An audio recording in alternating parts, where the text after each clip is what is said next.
Hello and welcome back, everyone, to Rocket Rabbit Commentaries run-through of Digimon World 3. And in this episode, we have successfully made it into the admin center so we can look for Teddy. Wait, so Digimon have clearance? Yes, Digimon have clearance to get into the admin center, specifically Lost Digimon. What is this, Disney World? I mean, it's trying to pretend to be Disney World.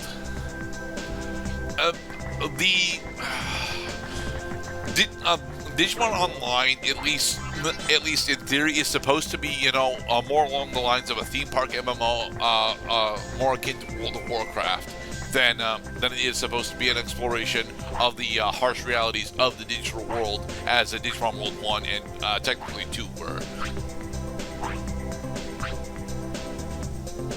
It's why we have gym leaders, Mr. Cloud. Right, so gym leaders have access. Well, gym leaders are staff members, so of course they have access. We're gonna get to the bottom of this Digi conspiracy once and for Digi-all. How much of the Pokemon Adventures manga have you actually read, Mr. Cloud? None. Okay. I mean, I don't count flipping through black and white pages with all the human character faces with the word bubbles at Barnes & Noble a form of reading. Right. No, that's more like scanning and browsing. Skimming, if you will. And so we have failed our stealth mission, and we have also failed to locate Teddy. Dang it. So, what? Was this something we didn't do right, or is this just the story? This is part of the narrative. Oh, okay.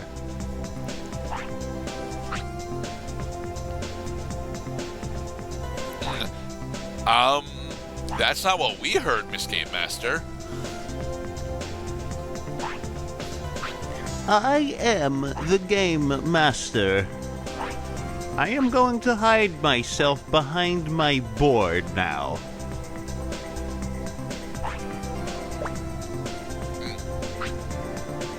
Of course we can help you find Lucky Mouse. I mean, you're the designated authority figure in this situation, so... So they're improvising because of this unprecedented error in helping players get out of the game. Kinda, sorta. To be perfectly honest, there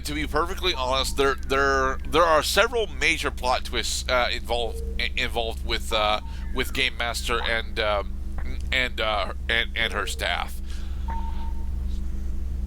What, that they are actually, like, psychopaths holding human hostages? They are not psychopaths, but they are holding human hostages.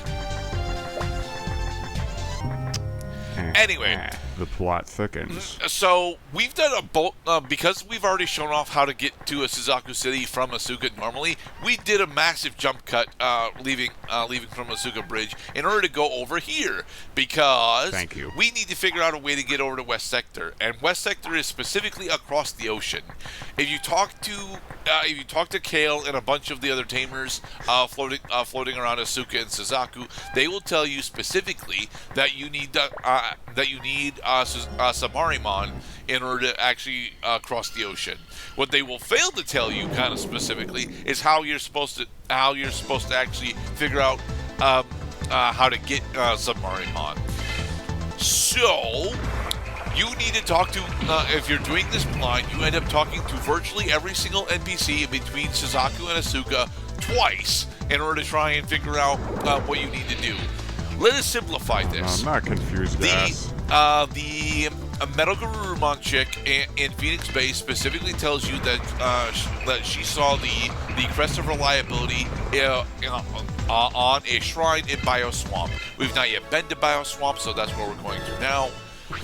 And you have to talk to her first in order to actually trigger the narrative here.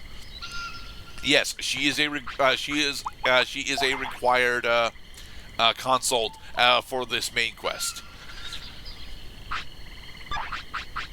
So, what we're doing now is we're actually going to equip the Ice Power one that we just got from Geckomon, because Ice is actually a more relevant attacking element than Dark is for a majority of the game.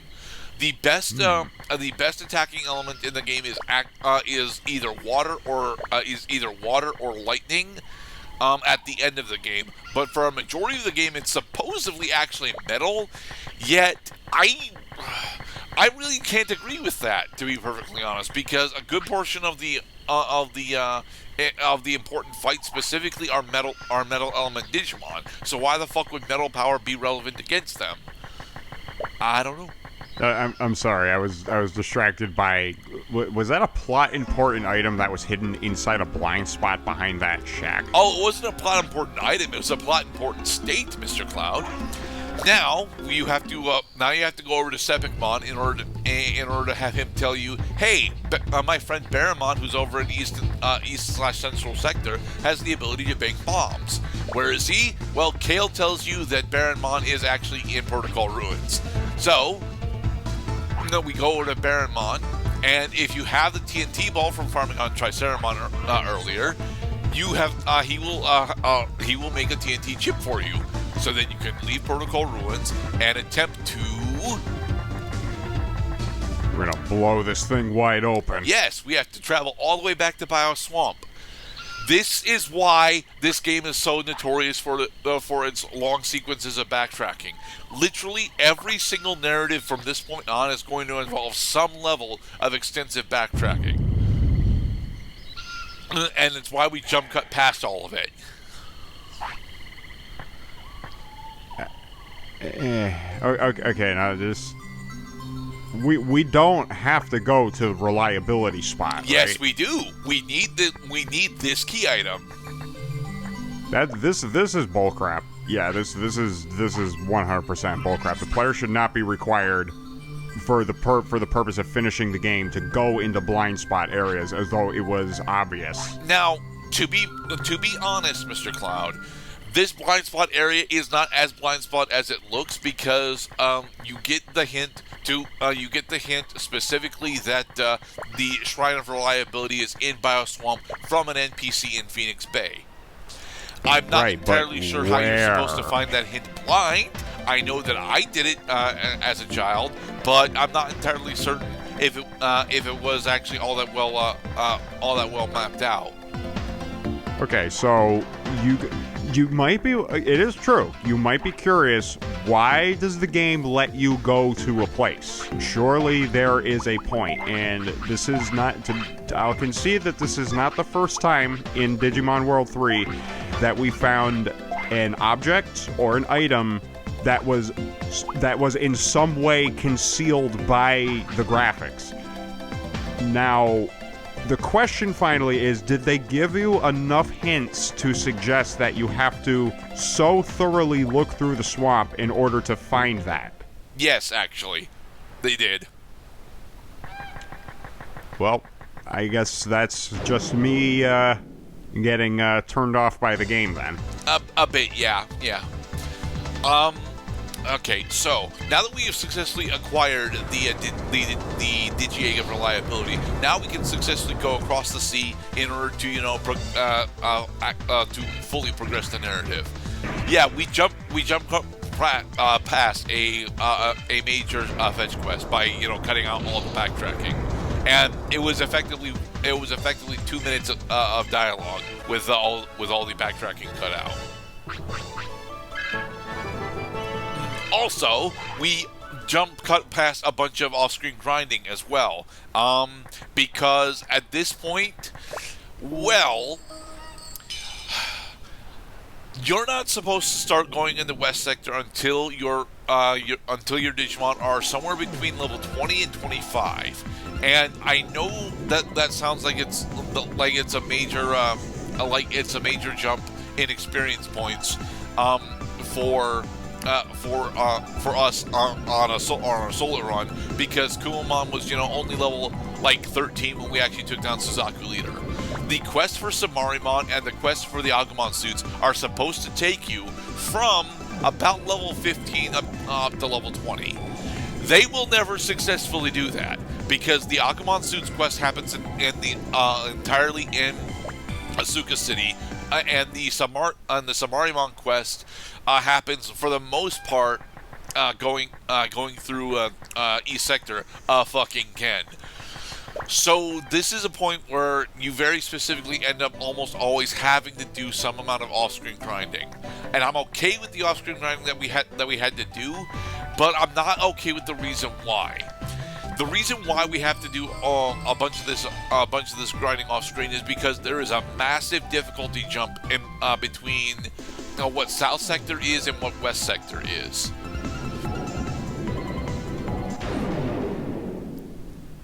Ooh, submarine battle. Well. Oh yeah, and Gesomon is actually at the top end of the West Sector of Wild Digimon. So we are actually able to take Gesomon down right now. Jesus. But as Annotations good at mentions here, I needed to show off Submarimon now that we actually have access to her. So. Comparative analysis complete. Damage received is much greater than damage dealt. Must flee. Yes. And the other big thing is that we're not actually going to be going into West Sector for the next couple of parts. Because, how we did our grinding off-screen specifically is that we were farming on the water-based cardmon that we can fish up. And we were also using our kicking boots in South Sector in order to get tree cardmon as well. So we actually have a pretty powerful card battle deck. So what we're going to be doing for the rest of this part and the rest of next part is we're going to be going over to the Digimon Island, the Duelist Island tournament, and playing all the way through that. Is it another Gesumon? Yep. Yeah. The encounter table for a majority of the seabed areas is effectively one Digimon. And what Digimon you get depends on which sea table you're on. So the seabed table for this particular seabed route is just Gesomon. The one that we're supposed to be fighting is actually Dolphmon, but that is on the other the central and south to West Sector seabed. Meanwhile, back at the Kicking Forest. Yeah, I forgot. I didn't realize I forgot actually that the Kicking Forest dock was the one that you ended up getting connected to from Central Park. I thought that we were actually going to get connected directly to the Divermon's Lake dock, but no. So, let us go back to the inn in order to rest up because we took some pretty significant damage. Yeah, not only was the Digimon fast, but they also did lots of damage. Alright, and which is basically the point of Victory Road. Wind Prairie into Divermon's Lake. You see, Victory Road, it is nice that the Pokemon are high level so that when you defeat them, you get lots and lots of experience. But honestly, the function of those Pokemon is because a lot of them are not even like new Pokemon that you find along the way. They're just tough and they're fast. So don't fight them. Try to run away from them as often as possible. Not so much on Victory Road for Generations 1 and 2. Because Generations 1 and 2 Victory Road is specifically polluted almost constantly with fucking Grappler and Machoke.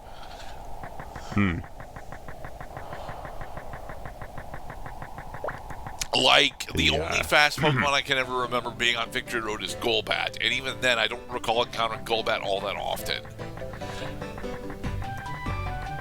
Well, so in this game, when you get confused, because I immediately thought of Confuse Ray, which is one of Golbat's signature moves, that in this game, if you try running away, instead you hit like the fart button or something, so your Digimon farts instead of running away. Like that can be bad, but in Pokemon it's not the case. If you try running away, even if your Pokemon is confused, then all you have to do is just pass the speed check and you're all set. Of course, in this game you can't run away while you're confused.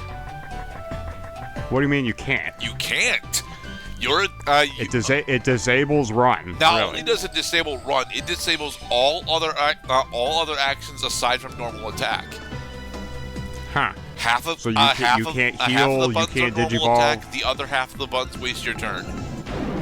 Damn, dude, that freaking blows. Oh yeah, it's why I previously mentioned that. Yeah, confusion is easily the worst status ailment in this game. Even paralysis, which actually hurts arguably harder in this game than it does in Pokemon, but not actually harder, but theoretically harder. You at least have the ability to cure paralysis from the Digimon that is currently suffering from it. You cannot cure confusion. You have to fight it out. So every time you get confused, it. Hey, Gerdad, it's your favorite status ailment. Yeah.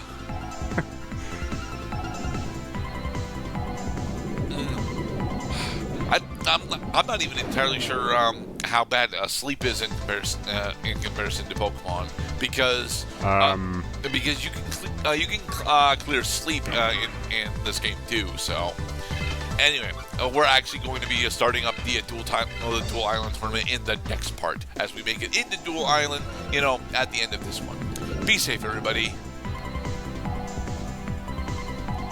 Dun, dun, dum, dum, dum.